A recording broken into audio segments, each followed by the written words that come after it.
जय श्री कृष्णा, राधे राधे। आप सभी का ब्रज दर्शन ब्लॉग्स में स्वागत करती हूँ। आशा करती हूँ आप सभी बहुत अच्छे होंगे।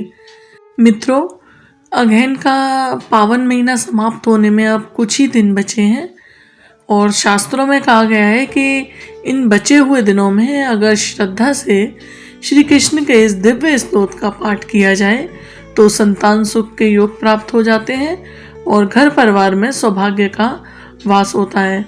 तो आइए चलते हैं, जानते हैं ये सिद्ध श्री कृष्ण का स्तोत्र कौन सा है जिसके जाप करने से भगवान विष्णु स्वयं कृपा बरसाते हैं। तो आप वीडियो में अंत तक बने रहिए। मित्रों, पुराणों में इसमें हिंदी में इस महीने को मार्गशीर्ष महीना कहा जाता है, अगहन के महीने को, और माना जाता है कि यह महीना साक्षात भगवान श्री कृष्ण का स्वरूप है। इसलिए इस महीने की मान्यता श्री कृष्ण के रूप में की जाती है। गीता में भी जब भगवान श्री कृष्ण अर्जुन से सृष्टि में मौजूद अपने सभी स्वरूपों का वर्णन करते हैं तो वे कहते हैं, मासों में मैं मार्गशीर्ष मास हूँ। इस महीने में भगवान श्री कृष्ण के अलग अलग लीलाओं से जुड़े स्तोत्र के पाठ को अपनी दैनिक पूजा में शामिल जरूर करना चाहिए। और जो संतान प्राप्ति इच्छुक दंपत्ति हैं उनको इस महीने श्री कृष्ण के विशेष दामोदर अष्टक स्तोत्र का पाठ करना चाहिए। यह 8 श्लोक की एक श्रृंखला है जिसमें श्री कृष्ण के बालपन की उस लीला का वर्णन है जब वह माता के यशोदा के माखन से भरे कई घड़ों को फोड़ डालते हैं और उन्हें परेशान करते हैं। तब माता उन्हें एक भारी ओखली से बांध देती हैं। मैं आपको इसकी कथा भी सुनाती हूँ।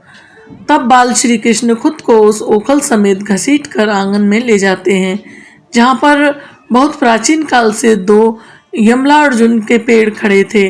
बाल कृष्ण उन दोनों पेड़ों के बीच उखल फंसाकर जोर की टक्कर मारते हैं जिससे दोनों पेड़ गिर गए और तभी एक चमत्कार हुआ।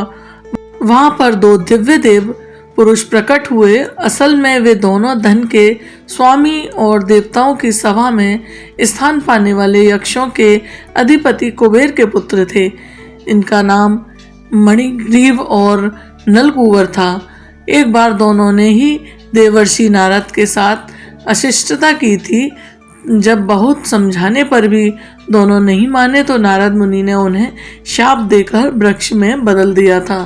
कई युगों से वृक्ष बने कुबेर के पुत्र इसी पल की प्रतीक्षा में थे कि कब भगवान श्री कृष्ण उन्हें बाल स्वरूप में आकर देव लीला के जरिए इस शाप से मुक्ति दिलाएं। श्री कृष्ण ने अपनी इसी दामोदर स्वरूप में, जिसमें उनकी अवस्था 3 वर्ष की होने को है और घुंघराले धूल में सने बालों के साथ आंगन में घुटवन चलते हुए ओखल को खींचते हुए ले जाते हैं। और ब्रह्मा ने इसे दृश्य को देखा तो प्रेम से उनकी आंखों में आंसू बहने लगे।